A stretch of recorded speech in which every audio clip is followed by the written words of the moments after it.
بسم اللہ الرحمن الرحیم۔ شروع کرتا ہوں اللہ کے پاک نام سے جو بہت بڑا مہربان نہایت رحم والا ہے۔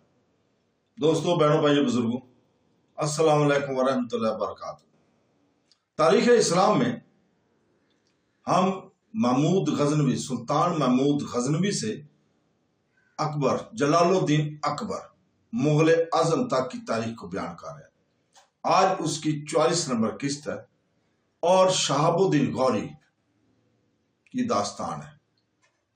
تو دوستو، بہنوں، بھائیوں، بزرگوں، جہاں تک شہاب الدین غوری کے مرکزی شہر تغین آباد کا تعلق ہے تو یہ بڑا پرانا شہر تھا۔ قندھار کے آس پاس بست شہر کے مشرق کی جانب، یعنی قندھار کے جنوب مشرق میں ایک علاقے کا نام رخشت ہوا کرتا تھا۔ مشہور انگریزی مورخ لی سٹریج لکھتا ہے کہ قدیم دور میں رخج کا یہ علاقہ بڑا شاداب اور سرسبز اور پیداوار میں معروف تھا۔ وہاں بھیڑیں پالی جاتی تھی اور اون کے کثیر تعداد میں برآمد ہوتی تھی، اور اسی وجہ سے اس علاقے کا خزانہ بھی بھرپور رہتا تھا۔ عرب اس علاقے کے مرکزی شہر کو بنجوے کے نام سے پکارتے تھے، لیکن مقامی طور پر اس کا نام بنج وائے تھا، یعنی 5 ندیوں کی سرزمین۔ اس علاقے میں حالیہ دور میں ایک شہر بکر آباد ہوا کرتا تھا۔ یہ قندھار کے جنوب مشرق میں تھا۔ وہاں سے ایک سڑک غزنی کو جاتی تھی تو دوسری سبی کو۔ غزنی وہاں سے 12 منزل پر تھا اور سبی 6 منزل پر تھا۔ سبی کی جانب پہلی منزل پر یہی مقام بکر آباد تھا، اور مورخین کا خیال ہے کہ یہی بکر آباد پرانے دور میں تغین آباد تھا۔ تغین آباد غوریوں کے عہد یا عروج میں بڑا مرکز تھا۔ شہاب الدین غوری نے اسے اپنا مرکز اس لیے بنایا تھا کہ پہلے غزنی شہر پر اس کا قبضہ نہ تھا۔ تغین آباد میں قیام کرنے کے بعد وہ غزنی پر آسانی سے حملہ آور ہو کر اس پر قبضہ کر سکتا تھا، اور بعد کے دور میں ایسا ہی ہوا۔ غوریوں نے غزنی پر قبضہ کر ہی لیا۔ بہرحال شہاب الدین غوری ایک روز اپنے قیصر کے بڑے کمرے میں بیٹھا ہوا تھا۔ اس کے ایک طرف اس کے وزراء میں سے ضیاء الملک محمد عبداللہ سنجری، عبدالجبار گیلانی، اس کے بعد اس کے سالار اعلیٰ کروخ حسین خرمیل بیٹھے ہوئے تھے۔ دوسری قطار میں شہاب الدین غوری کے علاقوں کے قاضی القضاء نظام الدین بیٹھے ہوئے تھے۔ اس کے بعد نائب قاضی شرف الدین ابو بکر تھے جو نظام الدین کے بیٹے تھے، اور اس کے بعد شہاب الدین کے لشکر کے قاضی شمش الدین بلگی بیٹھے ہوئے تھے۔ تیسری قطار میں شہاب الدین غوری کے غلام بیٹھے ہوئے تھے، جنہیں وہ اپنی اولاد کی طرح پیارا اور عزیز خیال کیا کرتا تھا۔ سب سے پہلے تاج الدین یلدوز تھا، اس کے بعد ناصر الدین قباچہ، اس کے بعد قطب الدین ایبک، اور اس کے بعد غیاث الدین خلجی بیٹھا ہوا تھا۔ چوتھی قطار میں سب سے پہلے نشست خالی تھی۔ اس سے اگلی نشست میں نائب حاجب ناصر الدین تمراج تھا۔ پہلی نشست جو خالی تھی شاید وہ امیر حاجب کے لیے تھی۔ ناصر الدین تمراج کے بعد سلطان شہاب الدین غوری کے سرکردہ ساتھیوں میں سے حسین محمد حسنی، سلمان شیش، امیر داؤد، ملک محفوظ، اور آخر میں ایک لڑکا بیٹھا ہوا تھا جس کی عمر 12 یا 14 سال کے درمیان ہوگی۔ جب اس کا ایبا چوکی تھا، مورخین نے اس لڑکے کا نام ایبا چوکی کے علاوہ عربا چوکی، با چوکی، ایبا چوکی بھی لکھتے ہیں۔ سلطان شہاب الدین اس لڑکے کو اپنے فرزند اور اپنے بیٹے کی طرح پیار کرتا تھا، اور اکثر و بیشتر اسے اپنے ساتھ ہی رکھا کرتا تھا۔ قیصر کے اس کمرے میں بالکل خاموشی اور سکوت تھا، یہاں تک کہ اس کمرے میں پہلے ایک شخص داخل ہوا۔ وہ سلطان شہاب الدین کا امیر شکار تھا۔ اس کا نام ناصر الدین تھا۔ ہاتھ کے اشارے سے شہاب الدین نے اسے نشست پر بیٹھنے کے لیے کہا۔ جب وہ بیٹھ گیا تب کمرے میں سلطان شہاب الدین کا حاجب اور چوبدار محمد علی غازی داخل ہوا، اور اس کے ساتھ ہی مردان اور غازی بیگ بھی تھے۔ حاجب محمد علی غازی نے علی مردان اور غازی بیگ دونوں کو سلطان شہاب الدین کے سامنے جا کر کھڑا کر دیا۔ سلطان نے اپنی جگہ سے اٹھ کر ان دونوں سے پرجوش انداز میں مصافحہ کیا، قریبی انہیں خالی نشستوں پر بیٹھنے کے لیے کہا۔ جب وہ بیٹھ گئے تب شہاب الدین غوری نے ان دونوں کی طرف دیکھتے ہوئے کہنا شروع کیا، میرے حاجب محمد علی غازی نے مجھے بتایا کہ تم ہندوستان کے شہر ملتان سے میرے پاس آئے ہو۔ اس نے آنے کی وجہ سے یہ بتائی ہے کہ تم کسی کے خلاف نالش اور شکایت رکھتے ہو؟ کس کے خلاف یہ تفصیل مجھے نہیں بتائی گئی؟ اب تم میں سے ایک اٹھے اور مجھے تفصیل بتائے، یہاں اپنے آنے کا مقصد بیان کرے اور یہ بھی کہے کہ تم دونوں مجھ سے کیا چاہتے ہو۔ سلطان شہاب الدین غوری کے خاموش ہونے پر غازی بیگ نے سلطان شہاب الدین غوری کی طرف آنے کی وجہ فضائل خان سے بیان کی تھی، اس کی تفصیل کہہ دی تھی۔ غازی بیگ اپنا مدعا بیان کرنے کے بعد جب اپنی نشست پر بیٹھ گیا تب قصر کے اس کمرے میں تھوڑی دیر تک خاموشی رہی۔ اس دوران سلطان شہاب الدین غوری گہری سوچ میں کھویا رہا، یہاں تک کہ اس نے علی مردان اور غازی بیگ کی طرف دیکھا، پھر ان دونوں کو مخاطب کر کہنے لگا، پہلے تو میں تم دونوں کو اپنی سرزمین میں خوش آمدید کہتا ہوں۔ اس کے بعد پہلا سوال میں تم سے یہ کرتا ہوں کہ اگر ملتان اور اس کے گرد و نواح میں کرامتیوں اور باطنیوں نے مسلمانوں کو اس قدر جینا حرام کر رکھا ہے تو تم لوگ اس کی شکایت لے کر لاہور میں غزنوی حکمران کے پاس کیوں نہیں گئے؟ شہاب الدین غوری کے اس سوال کے جواب میں اس بار علی مردان اٹھا اور کہنے لگا، سلطان محترم، لاہور کا غزنوی حکمران خسرو ملک اس قدر کمزور ہے کہ وہ مسلمانوں کے خلاف بھڑکتی ہوئی اس آگ کا نہ مقابلہ کر سکتا ہے اور نہ اس آگ کو بجھا سکتا ہے، اور وہ جیسا کہ میرا عزیز غازی بیگ بتا چکا ہے کہ ملتان کے کرامتیوں کے تعلقات نہر والا کے راجہ کے ساتھ بڑے گہرے ہیں۔ نہر والا کا راجہ ہر سال وہاں جاتا ہے اور وہاں ایک مندر میں وہ اپنا سالانہ میلہ مناتے ہیں۔ اس میلے میں یہ کرامتی اور باطنی بھی بڑھ چڑھ کر حصہ لیتے ہیں۔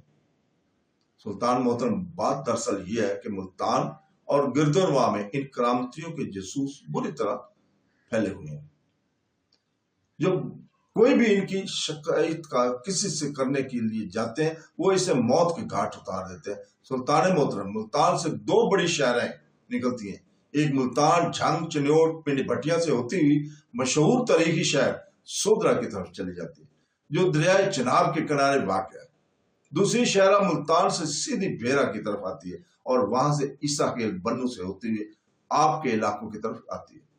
ہم نے پہلے اس شہرہ پر سفر نہیں کیا جو ملتان سے سیدھے بیرا کی طرف جاتی ہے، اس طرح ہم پر شک کیا جا سکتا تھا کہ بیرا سے ہم ضرور مغرب کی سمت سفر کریں گے اور کسی سے کرامتیوں سے متعلق شکایت کریں گے، اس لیے کہ اس سے پہلے ایسی شکایت سلطان محمود غزنوی کو کرامتیوں اور باطنیوں سے متعلق ملی تھی، اور ایک بار سلطان محمود غزنوی نے ملتان پر حملہ آور ہو کر ان لوگوں کو کچلا بھی تھا، لیکن بعد میں پھر انہوں نے زور پکڑ لیا ہے۔ سلطان محترم، ہم بڑے چھپتے چھپاتے آپ کی طرف آئے ہیں۔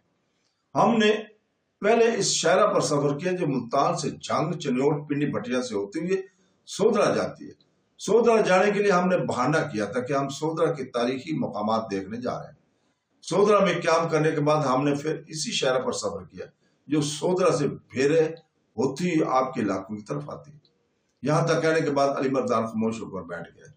جواب میں شہاب الدین غوری تھوڑی دیر تک دھیرے دھیرے مسکراتا رہا، پھر کہنے لگا، اگر سلطان محمود غزنوی نے ملتان پر حملہ آور ہو کر ان باطنی کرامتیوں کی پنج خنی کی تھی، اس کے بعد پھر یہ زور پکڑ گئے، تو میں تمہیں مایوس نہیں کروں گا۔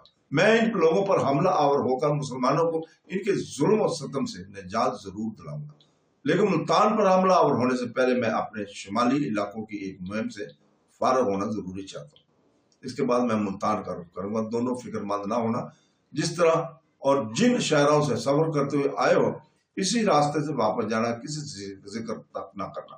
میں ملتان پر حملہ آور ہوں گا۔ میں تمہیں یقین دلاتا ہوں کہ بہت جلد میں اپنے لشکر کے ساتھ ملتان کا رخ کروں گا اور مسلمانوں کو اس آگ اور اس آتش سے نجات ضرور دلاؤں گا۔